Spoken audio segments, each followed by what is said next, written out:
detalles que estaban allí de contacto. ¿Alguien se acordó de esta música? Levanten la mano, creo que hay solo... Ya. Esa fue nuestra primera serie de familia. En el año 2010. Hace 12 años, cuando iniciaban nuestro primer año completo después de nuestro lanzamiento como iglesia, como plantación ya con cultos propios desde el noviembre de 2009. Comenzamos a trabajar este tema porque siempre vimos la necesidad que tenían las familias. Y no es necesario, como el Señor claramente corrigió mi corazón antes de comenzar esta serie, que no es necesario escuchar de nuevo las mismas cosas. No es necesario no decir de nuevo las mismas cosas. Es necesario repetirlas. No hay que tener miedo a la repetición. No hay que tener miedo a la repetición. No hay que tener miedo a la repetición. ¿Saben por qué?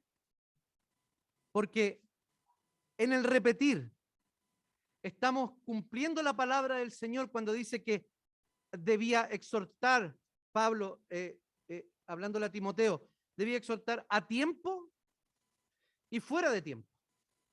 Cuando las cosas estuvieran bien y cuando las cosas estuvieran mal. Entonces, esta semana me puse a buscar el video y se lo mostré a mis hijos y uno de ellos dijo, oye, mira, son exactamente los mismos temas que estamos tocando. Incluso se llamaba La familia cristiana y la cultura posmoderna. Y había una Diana allí, ¿se fijaron? No sé si se fijaron en el detalle, donde se le lanzaban dardos a la familia. Parece que no estuvo muy bien logrado el afiche. Pero había una Diana de dardos y era muy interesante porque estábamos recién iniciando cuestiones relacionadas con en nuestra sociedad, con cuestiones que estaban tocando a la iglesia. Y hoy día seguimos en las mismas cosas. ¿Por qué? Porque el corazón humano ha sido exactamente igual que cuando Pablo le escribió a los Efesios. Las familias tenían exactamente los mismos problemas y las mismas dificultades y los mismos pecados que tenemos nosotros hoy en día. Hoy día los quiero invitar a que veamos el cuarto sermón de esta serie. A todo esto encontré muchos videos más, varios videos más. No los voy a ir conectando con la otra serie, ¿ya?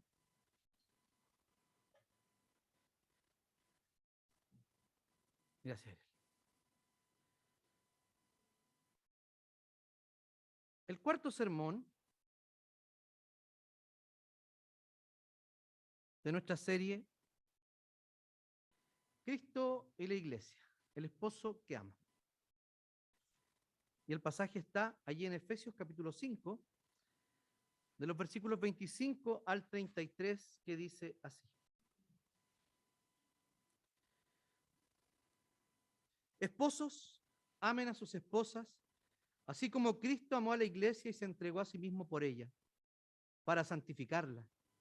Él la purificó en el lavamiento del agua por la palabra, a fin de presentársela a sí mismo como una iglesia gloriosa, santa e intachable, sin mancha, ni arruga, ni nada semejante.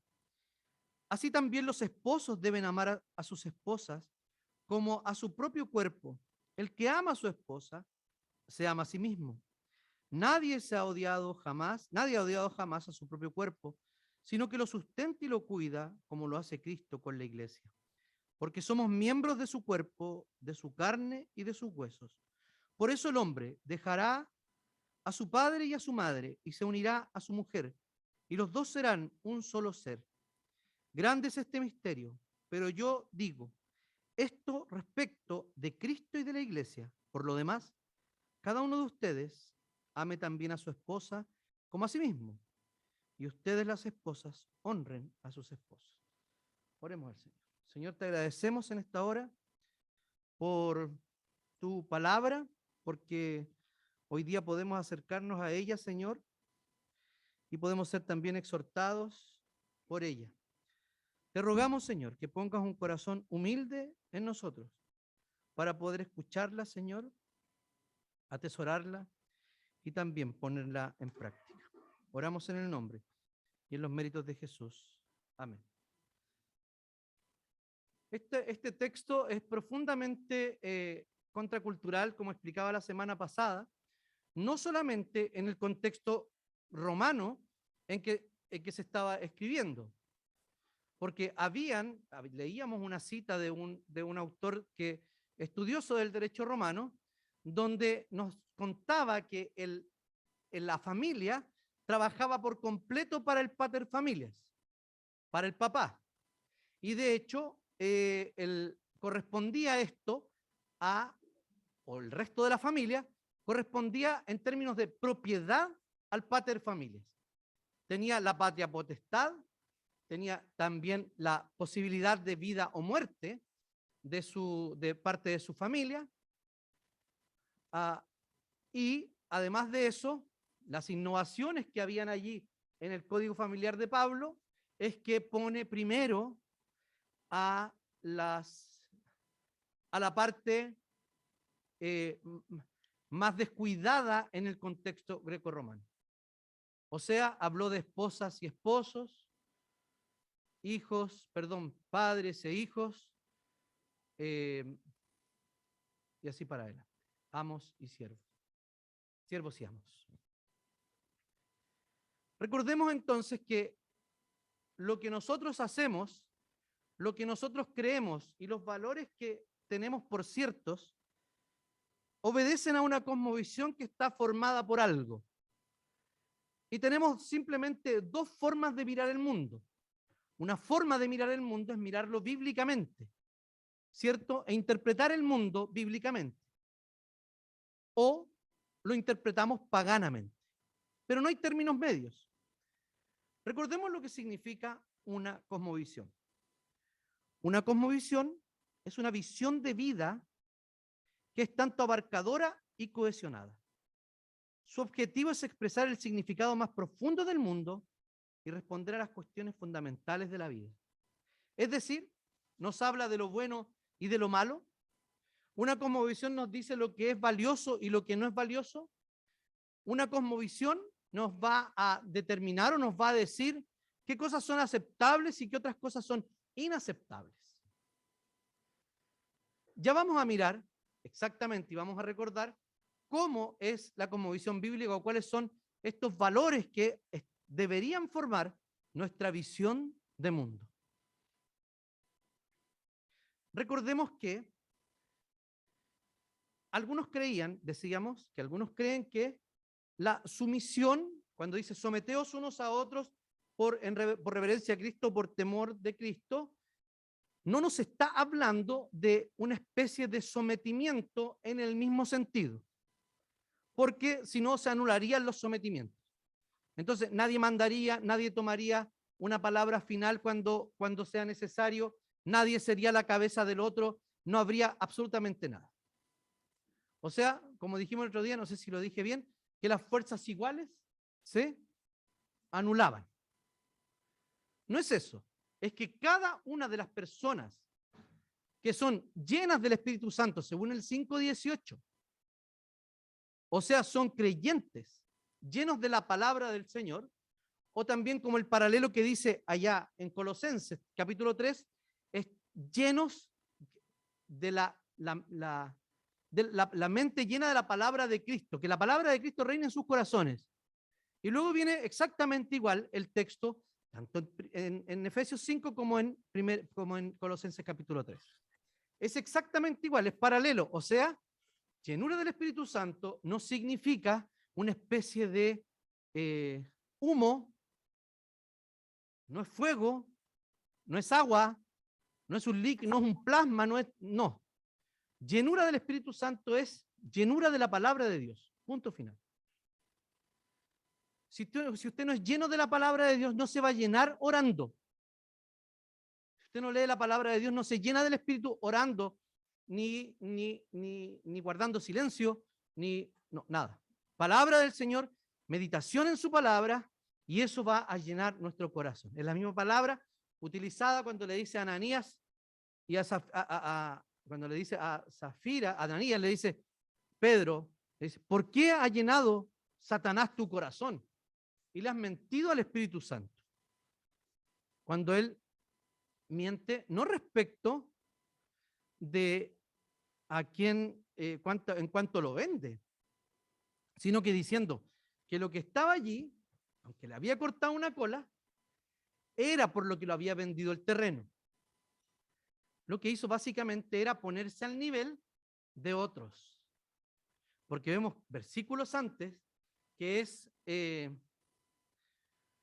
no recuerdo el nombre de uno de ellos, que es muy conocido en el Nuevo Testamento. Este personaje, si alguno lo recuerda, me lo dice, él vendía todo y daba todo como gran parte de la iglesia, pero él en especial, parece que era un hombre muy dadivoso.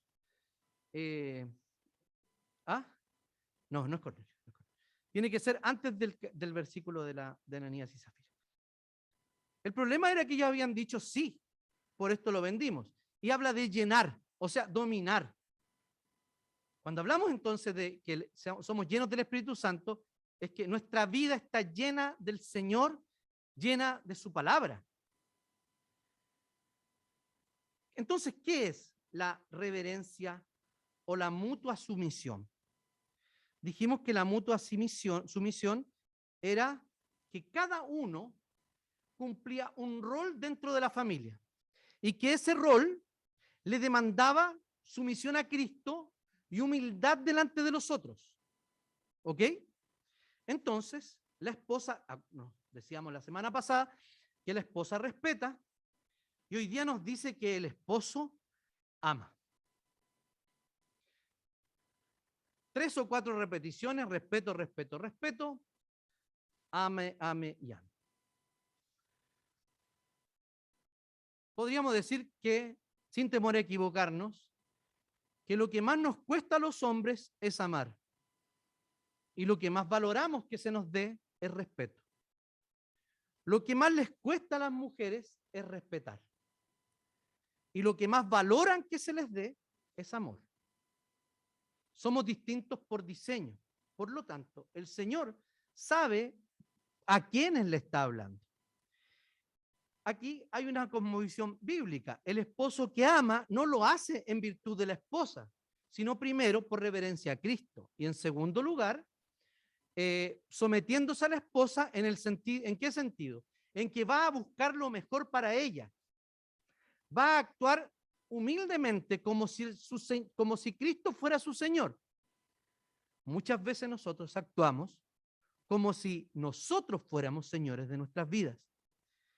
Y ahí está, Cristo es el creador, es el redentor, Cristo está haciendo nuevas todas las cosas y en eso incluye su propio matrimonio, su paternidad, su vida familiar, etc.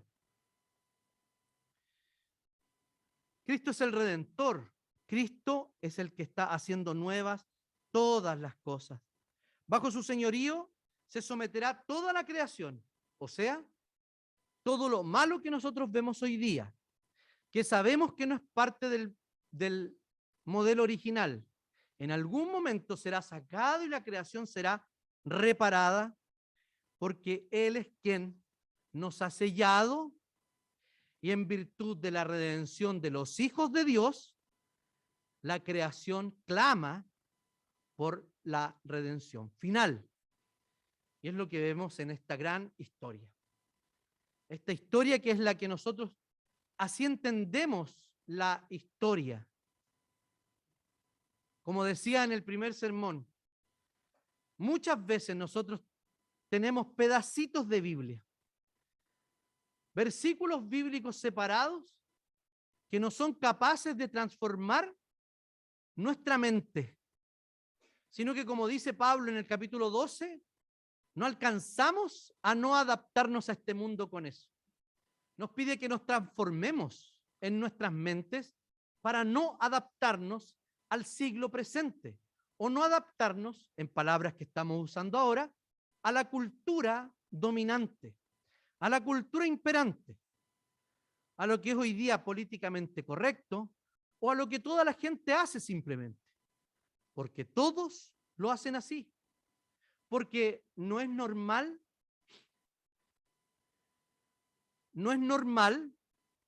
que haya jerarquía en una casa hoy día, ¿cierto? No es normal. Está muy por debajo de las expectativas, ojo, tanto de hombres como de mujeres moldeados por esta cultura. De hecho, a nosotros, los hombres en este tiempo, se nos ha robado nuestra masculinidad. Porque se nos ha dicho una forma de ser hombre, que está basada básicamente en ciertas negaciones. Pero no se nos dijo o no se nos dice cómo ser hombres. Entonces, muchas veces nosotros, ¿qué hacemos? Abandonamos nuestros puestos de liderazgo y de cabeza. ¿Para qué? ¿O por qué? Porque es más cómodo. Porque es mucho mejor ser seguidor que ser un líder. ¿Cómo se formó esta mentalidad? Es una suma de los valores de la modernidad y de la posmodernidad. En la filosofía, el pensamiento se basó, o todos los ismos, comunismo, capitalismo, liberalismo, socialismo y todo lo que se le ocurra, están concentrados en la redención. De alguna manera, todos tienen una respuesta de redención. ¿No es así? Pero no tienen ninguna garantía de dos cosas. No hay modelo original. El caos es la normalidad. Y no tienen cómo asegurar que lo que ellos están diciendo será así. Muchos sismos han caído, ¿cierto? Hoy día vemos a la reina de Inglaterra, como si fuera nuestra, a la reina de Inglaterra, que está celebrando el jubileo de plata, ¿cierto? Que creo que son 75 años en el reinado. Bueno, las monarquías eran lo común en cierta época de la historia, pero estas monarquías fueron cayendo. De hecho, la monarquía inglesa que hoy día existe allí es porque ha logrado adaptarse al parlamentarismo que tiene Inglaterra, y es una especie de hecho es una, ¿cómo se le llama? Una monarquía democrática. Y todos parece que muchos quieren a la reina. No tenemos nada que opinar ahí, no somos ingleses. Los ingleses opinarán si les gusta o no, pero hoy día no tenemos reyes. Fíjense en algo. Cuando fueron muriendo los reyes o los reinados, no fueron reemplazados por otra cosa, sino que por otros reinados. Por el reinado de la libertad y de la autonomía, que básicamente eran los principios de fraternidad también de la Revolución Francesa. Y después de que esta libertad y autonomía y esta promesa de la modernidad no se cumplió, porque nos vimos enfrascados en tremendas guerras, bombas atómicas, campos de concentración, dictaduras militares en Latinoamérica, etcétera. Nos vimos afectados diciendo, esta racionalidad de la modernidad no ha logrado dar una respuesta a las más profundas necesidades del ser humano. Entonces, la reacción, ¿cuál es? Hedonismo y relativismo. Lo que conversaban un poco las chiquillas, sobre todo la Maylin, si ustedes la vieron en la charla que dio el sábado, ayer, no, el viernes, cuando hablaba de esto, del pluralismo, de la relatividad, de que las cosas hoy día son como mejor le parezca a cada uno. Tal como en el tiempo de los jueces, ¿se acuerdan? Que finaliza el libro de jueces diciendo que al final cada cual hacía lo que bien le parecía. Y eso es lo que hoy día nos gobierna. Entonces, esto es una suma de libertad, autonomía, hedonismo y relativismo que gobierna nuestra vida. Entonces, primero, el esposo que ama es un acto profundamente contracultural. Esposos amen a sus esposas. Los esposos deben amar a sus esposas. Luego, 28, los esposos deben amar a sus esposas. Y en el 33, cada uno ame también a su esposa. O sea, el amor parece ser la acción, no el sentimiento primordial que nosotros tenemos que tener con nuestras esposas. Pero esto cae fuera de cualquier concepción de amor que tenemos hoy en día. ¿Por qué? Porque el amor bíblico, que es básicamente desprendimiento, no es libertad, sino que el amor hoy en día, ¿qué es? Compromiso y atadura. ¿O no? En el buen sentido de la palabra. Yo me ligo, me uno, me tatúo el nombre de mi esposa en el brazo, de mi esposo en el brazo. Eso es lo que, no digo que se anden tatuando los nombres. Estoy citando a Cantar de los Cantares. Grábame en tu brazo. Autonomía. El amor hoy día desafía la autonomía. ¿Por qué razón? Porque el amor demanda algo, o el amor que nos demanda Cristo es algo que tenemos que vivir obedeciendo no nuestras propias concepciones de amor, ni tampoco nuestros sentimientos de mariposas en la guatita. O paloma. Depende de la guata, ¿cierto? Pterodáctilos en la guatita. No depende de eso.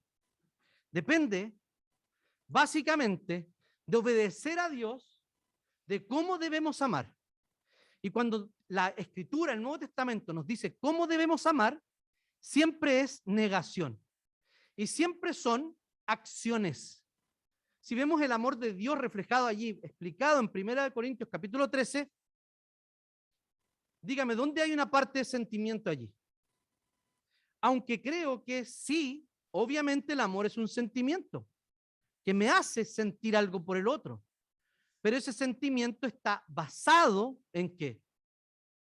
En el amor verdadero que fue derramado en nuestros corazones cuando el Espíritu Santo nos fue dado, como dice el capítulo 8 de Romanos. Por lo tanto, nosotros estamos capacitados por Dios, por su Espíritu, para amar.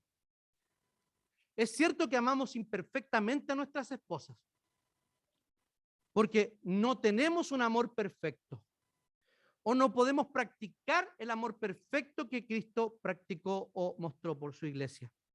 Pero eso no significa que nosotros debemos quedarnos, ok, yo no puedo ser como Cristo, así que simplemente voy a abandonar la batalla. Esposos, amen a sus esposas. El someteos unos a otros se manifiesta en el amor que el esposo tiene por la esposa, en los actos de servicio que tiene allí. Pareciera que la balanza está cargada en favor de la mujer. Y es cierto. Esto nos muestra autoentrega.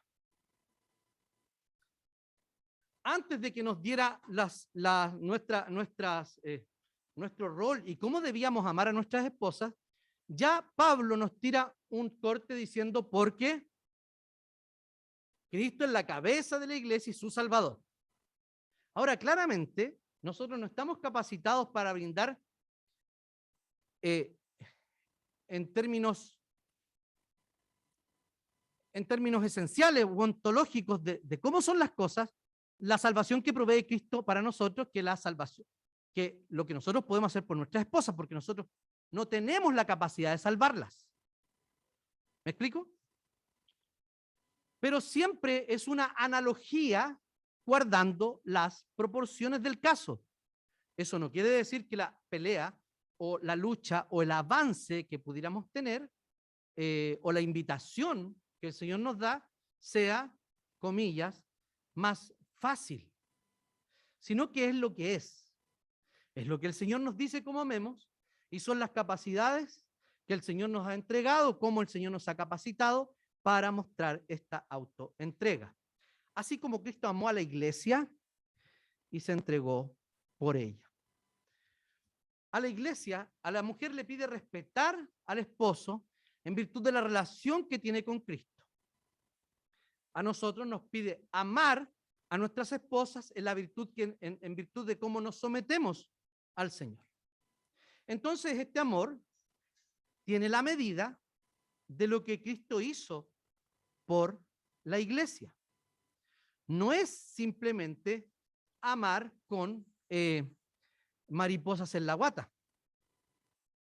No es simplemente eso. El amor refleja o el amor se fundamenta en un pacto que hemos hecho delante de Dios. Porque el amor de Dios siempre está mediado tanto por pacto como por mediador. ¿O no? Adán primero, luego, ¿cómo transmite el amor? Primero los salva a Moisés, perdón, a Noé y su familia. Pero luego hace un pacto con ellos.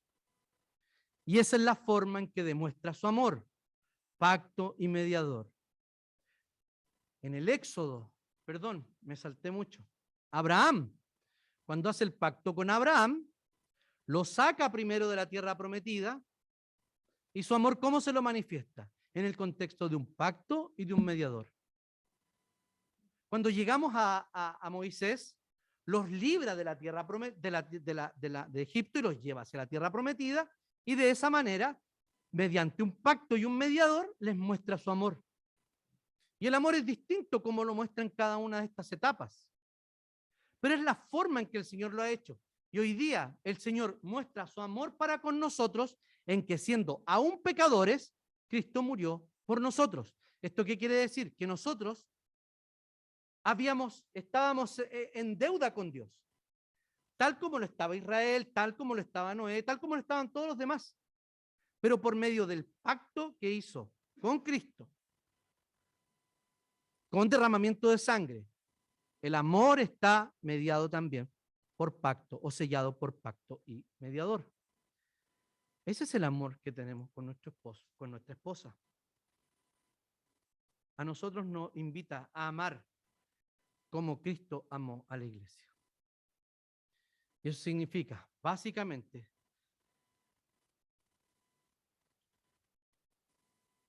ejercer un liderazgo sacrificial. Eso es lo que significa.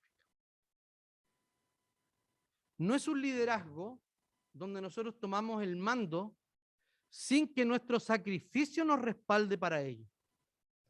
Somos líderes mejor respetados y más respetados en cuanto nuestro amor y nuestro liderazgo es sacrificial. Porque Cristo no vino simplemente a ser Señor de la iglesia, sino que vino a ser su, como decía adelante en los textos anteriores, es su cabeza y su Salvador. O sea, el Señor muestra su amor por la iglesia y la iglesia posteriormente a ello muestra su respeto, su sumisión, su adoración. Entonces, esto lleva a negarnos a nosotros mismos. Jesús hace una crítica en sus últimas palabras, en esa última noche, les habla sobre las discusiones que tenían siempre ellos, quién es el mayor o quién es el menor, que podría darse incluso en el contexto de nuestros propios matrimonios. Quién es el que manda, quién es el que no sé qué, quién tiene la última palabra, etc. Pero entre ustedes dice no debe ser así, sino que el mayor entre ustedes tiene que hacerse como el menor y el que manda tiene que actuar como el que sirve. Ese es el modelo de liderazgo de Jesús. Y ese es el modelo de liderazgo que nos está llamando a nosotros varones a ejercer en nuestras familias. Un liderazgo que sea servicial, sacrificial. Nos va a llamar a que, claramente, a salir de nuestra comodidad. Y ese es nuestro pecado. Y no es retórico lo que digo. Nuestro pecado, como hombres de esta iglesia, los que estamos aquí, los que nos escuchan por internet, ese es nuestro pecado. Nuestra comodidad. No amamos porque amar significa salir de nuestra comodidad. Adán, el Señor lo tuvo que hacer dormir para sacarle una costilla. Tuvo que negarse, entregar algo en esa boda. Nosotros hemos entregado una argolla cuando nos hemos casado, un anillo. Y decimos que esto es muestra de nuestro compromiso, de nuestra fe constante, de nuestro amor. Bueno, eso es lo que debemos hacer. Practicar y honrar los... parece que no había puesto el texto. Ahí está el texto. Lo que Jesús está diciendo en Lucas. Hay un segundo texto que dice lo siguiente: imiten al Hijo del Hombre, que no vino para servir, que no vino para ser servido, sino para servir y para dar su vida en rescate por muchos. Este es el modelo de amor que tenemos que tener por nuestra esposa. Cristo no vino solo a servir, sino que también vino a dar su vida. ¿Cómo se nos pide entonces a nosotros complementar la obra de Cristo Jesús? Por supuesto que no. Lo que se nos pide es amar como Jesús amó. O sea, con toda la entrega. Eso es lo que tenemos que hacer, con toda la entrega. Los efectos del amor de Cristo por la iglesia no son claramente los mismos efectos del esposo por su esposa. ¿Me explico? Porque son distintas las relaciones, en el sentido de que hay un solo Salvador, y este Salvador, nosotros, hombres y mujeres incluidos, nos ha salvado y ha muerto por nosotros. Pero cuando Pablo quiere comparar esta relación maravillosa entre Cristo y la iglesia, toma esta relación, que es una metáfora de esta relación superior, para explicarnos el amor sacrificial. Entonces, Jesús no está pidiendo algo que Él no haya dado. ¿Por qué? Porque Jesús sí sabe lo que es tener a una esposa, sí sabe lo que es amar a una esposa, pero hay cosas que Jesús sabe y que nosotros no sabemos. Jesús sabe lo que es tener una esposa infiel. Y muchos, o la mayoría de nosotros, de los que nos escuchan, no sabe lo que es tener una esposa infiel. Ese es el amor de Cristo. Que a pesar de la infidelidad de la iglesia y de que Jesús murió, no cuando era su esposa, sino cuando era ajena, cuando estaba fuera, cuando era enemiga de Dios, Cristo vino y murió por nosotros.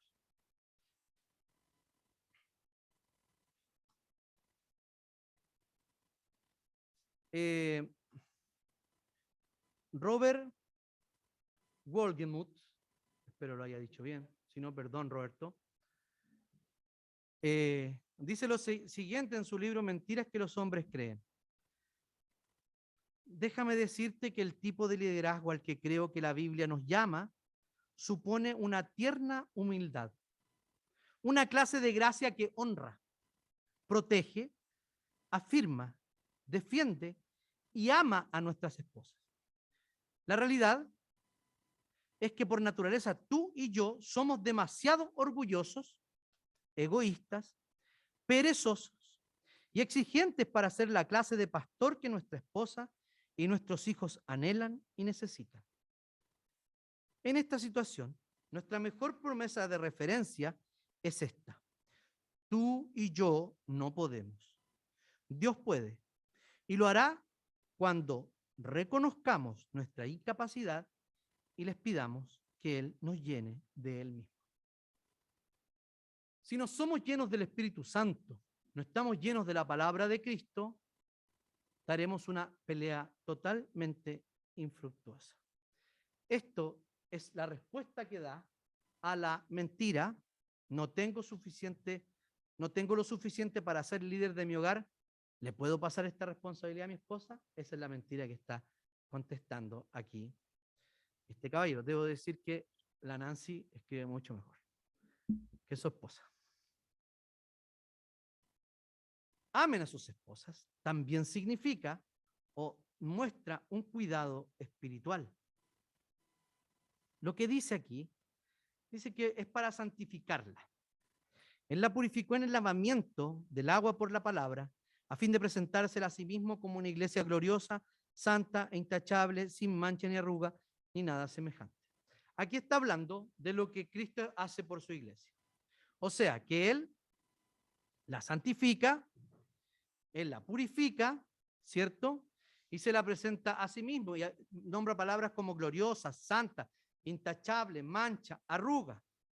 Volvemos a enfatizar que el amor exigido es un amor que hace, no solo un amor que dice.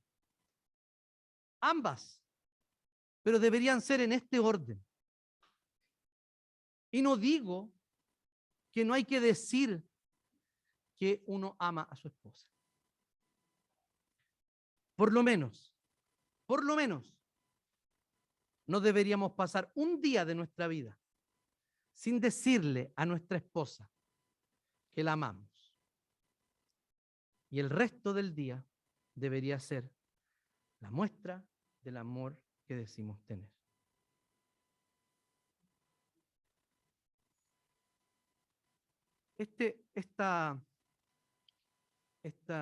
Ya se me descompaginaron estas cosas. Voy a hacer todo. Ahí está. ¿Qué significa esto? De amarla y las palabras que Cristo tenía allí, ¿cierto? Sin mancha, presentársela, etc. Santificarla, gloriosa, sin mancha ni arruga. Cristo así ha demostrado el amor por su iglesia hoy. Él no solo murió por la iglesia, sino que prueba hoy su amor cuidándola y santificando a su pueblo.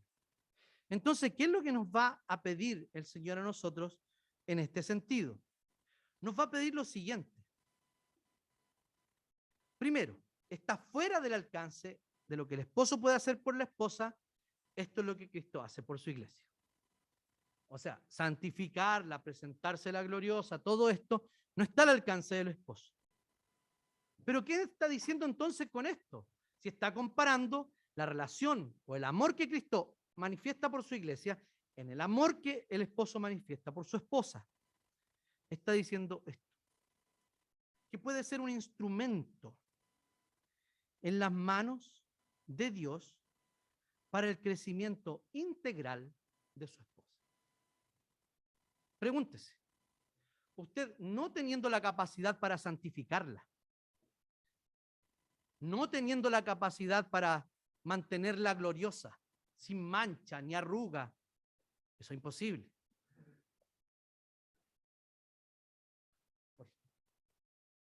Sin mancha ni arruga.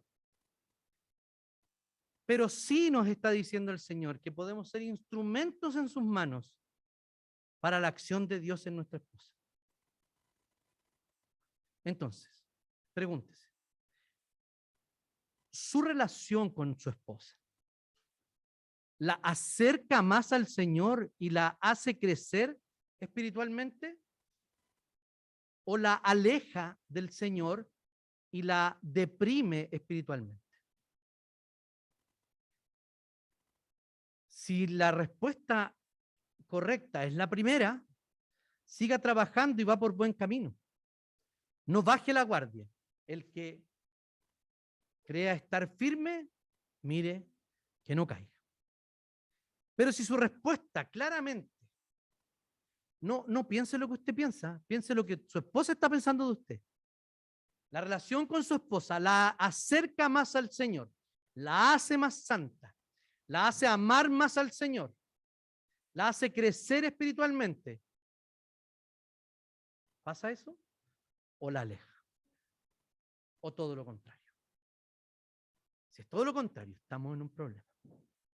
Si la respuesta es no, no pasa eso en nuestra relación, estamos en un grave problema. Cuando dice que el Señor nos santifica, la aparta para sí, nosotros, su iglesia, somos apartados por el Señor, somos especiales para el Señor. Cuando dice que se la presenta gloriosa, está hablando de la segunda venida, de las bodas. Estamos en este periodo de transición o de antes de desposarnos, antes de llegar a la boda.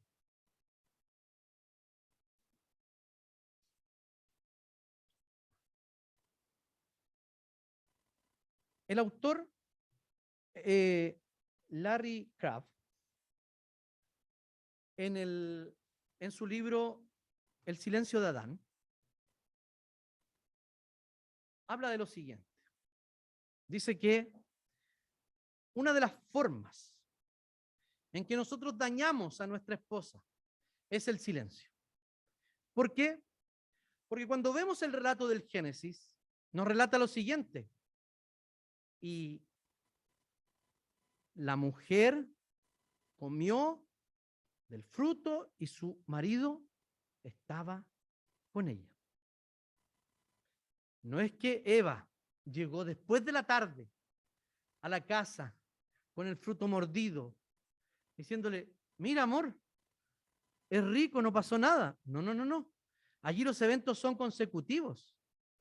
Ella habla, acepta, come, mira, desea, come, y le da a su marido que estaba con ella, y él comió, y todo lo malo se desató.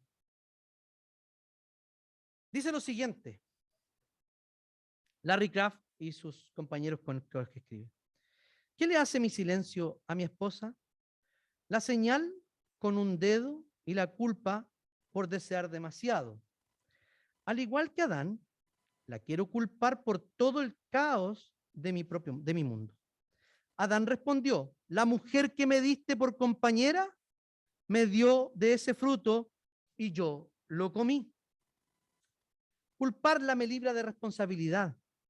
Mi silencio le pide que dé un paso hacia la confusión de mi vida. Requiere que ella me persiga en toda interacción. ¿Cuántas veces en total frustración le hemos hecho esta pregunta? ¿Qué quieres que haga? Si me dieras una lista exacta, entonces podría satisfacer todas tus necesidades para tenerte contenta. Dame una lista y entonces nunca fallaré. Sabré qué hacer todas las veces. Por ser un hombre que se siente inadecuado e incompetente, es importante que nunca esté equivocado, que no se me eche la culpa. En eso radica exactamente el problema. Mi silencio es una defensa contra el caos y no una entrada en él. Lo que está diciendo Larry Crabb es lo siguiente. Es que nuestro silencio está denotando un problema y que no aceptamos la crítica de nunca fallar porque básicamente tenemos una pésima autopercepción de quiénes somos. Por ser un hombre que se siente inadecuado o incompetente, es importante que nunca esté equivocado y que no se me eche la culpa. Su relación con Cristo debería darle la medida exacta del amor que debe sentir por usted. Aquí no estoy hablando de ámate a ti mismo, quiérete a tú mismo primero, no, porque para eso tenemos a otras personas, a Pedro Engel, que yo siempre lo cito, ¿cierto? Tenemos, no sé, a otras personas que se dedican a otras cosas, pero no a la escritura. Nuestra valía como hombre no nos la da la crítica que nuestra esposa puede hacernos. O por lo mal que lo hayamos hecho. Sino que nuestra valía está en Cristo Jesús. Como decía Roberto delante, ¿cierto? ¿Qué decía? No podemos, pero el Señor sí puede. Así también los esposos deben amar a su esposa como a su propio cuerpo. Entonces, si tenemos una correcta impresión de nosotros mismos, sabemos cuánto valemos y quiénes somos, no por nosotros, sino por lo que ha hecho Cristo Jesús en nosotros y por lo que el Señor va a hacer en nosotros, también esto demuestra o debe mostrar este amor, cuidado físico. Nadie ha odiado jamás su propio cuerpo, sino que lo sustenta y lo cuida como lo hace con Cristo, como lo hace Cristo con la iglesia, porque somos miembros de su cuerpo y carne de sus huesos. Aquí está hablando de la unidad que tenemos con Cristo íntima. Entonces, así como Cristo ha demostrado su amor por la iglesia hoy, Él no solo murió, sino que Él lo que hace es el cuidado de su iglesia, total, completo, integral. Nos está diciendo a nosotros los hombres que nuestro cuidado no radica solo en un área de la vida de nuestras esposas, sino que el amor es para todas las áreas de la vida de nuestra esposa, tanto físico como material, etcétera. La provisión, todo. La provisión de la palabra, la provisión de lo material, es lo que nos está llamando a hacer el Señor.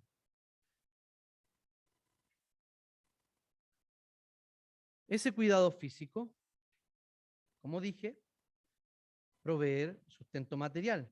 Lo que dice el propio texto, que la sustenta y también el Señor cuida a su iglesia. Proveer para su salud. Fíjense las estadísticas que les voy a mostrar respecto a cómo somos los hombres chilenos, según una muestra de la Universidad del Desarrollo sobre una investigación sobre la violencia intrafamiliar en contra de la mujer y cómo se distribuye según las comunas y también entre la violencia física y psicológica. Esto es lo que estamos haciendo como sociedad en nuestro país, en nuestro Santiago. Está solamente circunscrito al Gran Santiago. Estamos en quinto lugar como comuna con respecto a la violencia intrafamiliar. Es terrible, es grave. Estas son las personas que denuncian. Dígame una cosa. ¿Usted podría aumentar ese número? ¿Cómo usted trata a su esposa física y psicológicamente? ¿Podría aumentar ese número? Debemos tener cuidado de cómo hablamos a nuestras esposas. Porque si aumentamos ese número nosotros, como iglesia, como hombres que están escuchando hoy día, entonces estamos cometiendo no solo un delito, sino un grave pecado que tenemos que responder delante del Señor. Juan Calvino, en su comentario a este texto, dice, todo hombre por su propia naturaleza se ama a sí mismo, pero ningún hombre puede amarse a sí mismo sin amar a su esposa. Por lo tanto, el hombre que no ama a su esposa es un monstruo. La proposición menor se prueba de esta manera. El matrimonio fue designado por Dios con la condición de que los dos fueran una sola carne. Y para que esta unidad sea más sagrada, nuevamente la recomienda a nuestro conocimiento por la consideración de Cristo y de su iglesia. Tomando las palabras de Calvino y del texto anterior, entonces muestra prioridades el amor por nuestras esposas. Ella es nuestra prioridad, es nuestra relación prioritaria.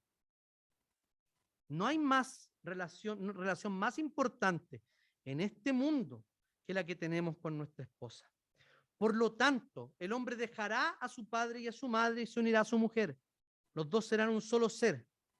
Grande es este misterio, pero yo los digo esto respecto a Cristo y de la iglesia. Una forma más de nuestra sumisión y búsqueda del bien por nuestra esposa es mostrar prioridad por ella. Elegirla siempre, que sea la primera, no que estén otras cosas antes que ella, que no estén nuestros libros, que no estén nuestra serie favorita, que no esté algún videojuego que usted juegue de manera insana, que esté antes de cómo yo me relaciono con mi esposa, del tiempo que tengo con ella. A mí me carga la palabra, saben que a lo mejor puedo estar muy equivocado, pero me carga el tiempo eso de tiempo de calidad. ¿Saben por qué? Porque siento que es una especie de justificación para dedicarle poco tiempo a las cosas. Porque como no tengo tiempo, le voy a dedicar tiempo de calidad. No. ¿Quién quiere algo de calidad poco? Díganme la verdad. Si se compra un anillo de oro, ¿cómo lo quiere? ¿De 1 gramo o de 3? ¿De 10? ¿De 5? ¿Quién quiere poco de verdad? ¿Quién quiere poco? Alguien que le gustó una comida y le dice, oye, no, no, porque de lo bueno poco. No, de lo bueno es mucho, porque lo mucho también lo hace bueno.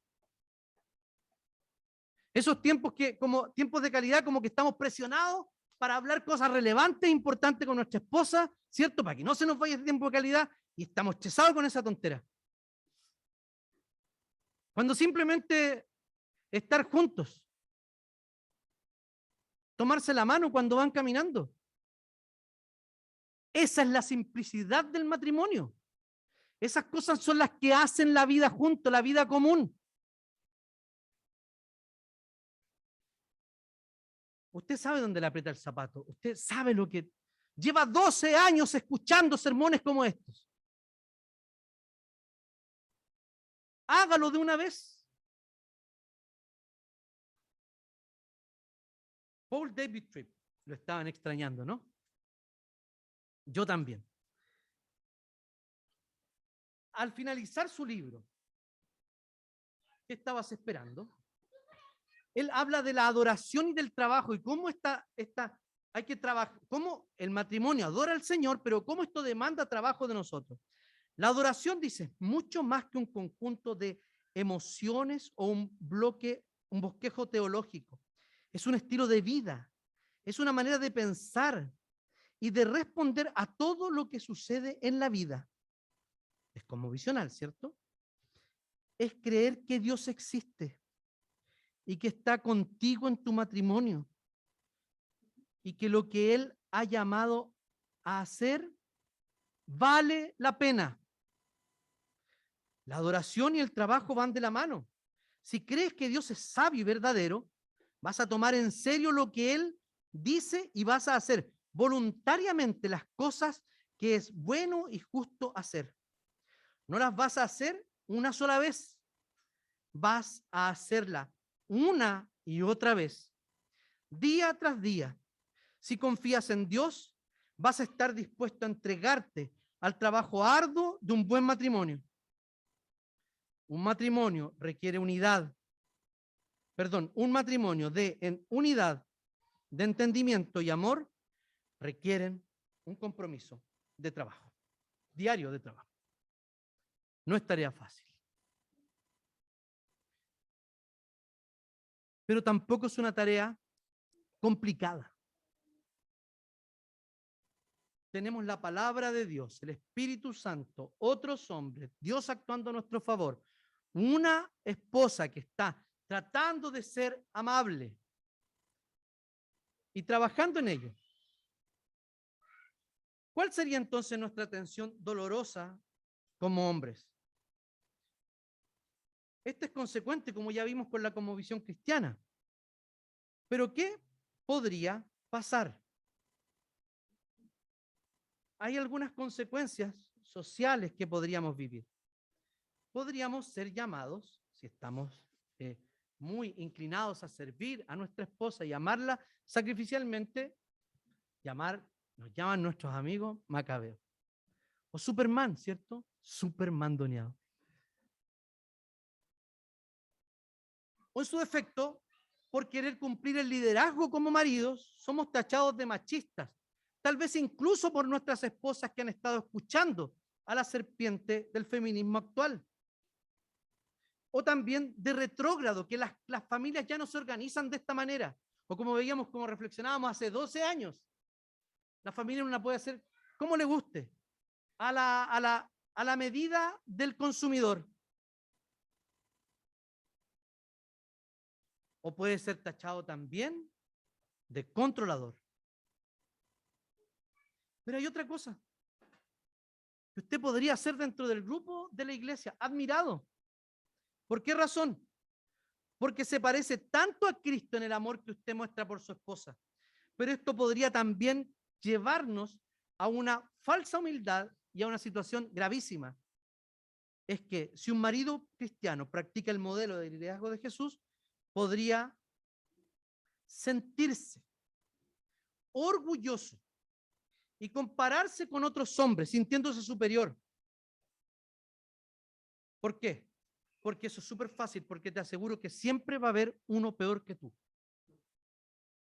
Siempre. Y es muy fácil compararse con alguien peor. ¿Lo vamos a encontrar?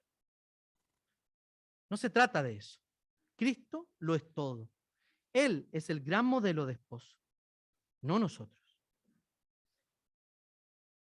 Para que vamos terminando. En este libro, Amor y Respeto, habla el autor sobre un problema de códigos, de no saber interpretar. A menudo ambos cónyuges tienen buena voluntad, pero no descifran el código del otro. Ella lo critica motivada por el amor, pero él solo oye falta de respeto. Él se aparta para evitar que las cosas pasen a mayores, ¿cierto? Mejor me retiro. Y que en este caso sería lo más honorable. Pero ella en ese acto solo ve que no puede ser amoroso. Y se produce un ciclo alienante en el matrimonio. Que sin amor, ella reacciona sin respeto. Y sin respeto, él reacciona sin amor. El punto es, ¿cuándo cambiamos el círculo? ¿Cuándo lo rompemos? Cuando estamos, tanto hombre como mujer, dispuestos a obedecer al Señor. Y puede ser él o ella, pero uno de los dos tiene que hacerlo. Es cosa de simplemente no reaccionar como, comillas, se merece que reaccione yo con respecto a lo que está haciendo, diciendo, sino que reaccionar como el Señor me pide que yo reaccione. Si un esposo tiene algo de honor y buena voluntad, debe dar un paso adelante y empezar a comprender todo este asunto de ser amoroso. Y debe vencer todo temor que pueda sentir de que ella lo trate con desprecio. Atrévanse a amar y sacarse la idea de que todo lo que diga es un trato no respetuoso. Quizás las críticas no sean de ningún modo sinónimo de desprecio, simplemente son su forma de rogar, por favor, ámame. Cuando un esposo puede decodificar el clamor y responderle a su esposa con amor y comprensión, experimentará el gozo de una perspectiva justa, gracias, y equilibrada del matrimonio, y volverán esos tiernos sentimientos de afecto. Si somos obedientes, esa ternura inicial, ese primer amor, podría volver. O sea, ningún matrimonio cristiano está tan mal como para no ser restaurado por el Señor. El autor nos está invitando a nosotros los varones a comportarnos de manera honorable y varonil y cortar ese círculo. Dejar de autocompadecernos y llorar porque no somos respetados. Tomemos la iniciativa y cambiemos el ciclo que puede estar destruyendo a nuestros matrimonios. Los invito a tener un momento de oración. Señor amado,